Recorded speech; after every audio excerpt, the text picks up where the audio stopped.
પંચાયત સમાચાર 24 માં આપનું સ્વાગત છે।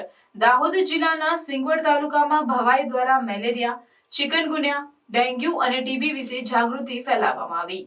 દાહોદ જિલ્લાના સિંગવડ તાલુકામાં ભવાઈના લોકપ્રિય નાટ્ય સ્વરૂપ દ્વારા મેલેરિયા, ચિકનગુનિયા, ડેન્ગ્યુ અને ટીબી જેવી ગંભીર બીમારીઓ વિશે જાગૃતિ ફેલાવવામાં આવી રહી છે।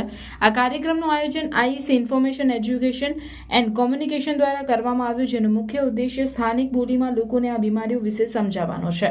ભવાઈ જે ગુજરાતની લોકપ્રિય નાટ્યકલા છે, તેનો ઉપયોગ કરીને આ જાગૃતિ અભિયાનને વધુ અસરકારક બનાવવામાં આવ્યું છે। ભવાઈના નાટકોમાં હાસ્ય અને વ્યંગ્યનો ઉપયોગ કરીને લોકોના મનોરંજન સાથે જાગૃતિ ફેલાવવામાં આવે છે। આ નાટકોમાં મેલેરિયા, ચિકનગુનિયા, ડેન્ગ્યુ અને ટીબીના લક્ષણો, કારણો અને નિવારણ વિશે માહિતી આપવામાં આવે છે।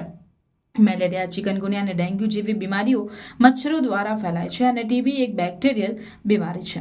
આ બીમારીઓના લક્ષણો અને નિવારણ વિશે લોકોમાં જાગૃતિ ફેલાવવી ખૂબ જ જરૂરી છે, કારણ કે સમયસર સારવાર ન મળવાથી આ બીમારીઓ જીવલેણ સાબિત થઈ શકે છે। ભવાઈના નાટકો દ્વારા લોકોમાં આ બીમારીઓ વિશે જાગૃતિ ફેલાવવાથી તેઓ સમયસર સારવાર લઈ શકે છે અને બીમારીઓથી બચી શકે છે। આ જાગૃતિ અભિયાનમાં ભવાઈના કલાકારો દ્વારા મેલેરિયા, ચિકનગુનિયા, ડેન્ગ્યુ અને ટીબીના લક્ષણો અને નિવારણ વિશે વિસ્તૃત માહિતી આપવામાં આવે છે।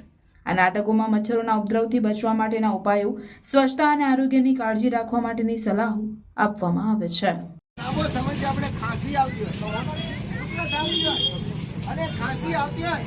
અને ગર્ભા આવતા હોય, ગર્ભામાં ક્યારેક લોહી આવતું હોય, શરીરનું વજન ઘટતું હોય, છાતીમાં દુખાવો થતો હોય અને એકદમ પાતળા થતા જતા તમારી જેમ શરીર સુકાઈ જાય, તો 50% આ લક્ષણો ટીબીના છે।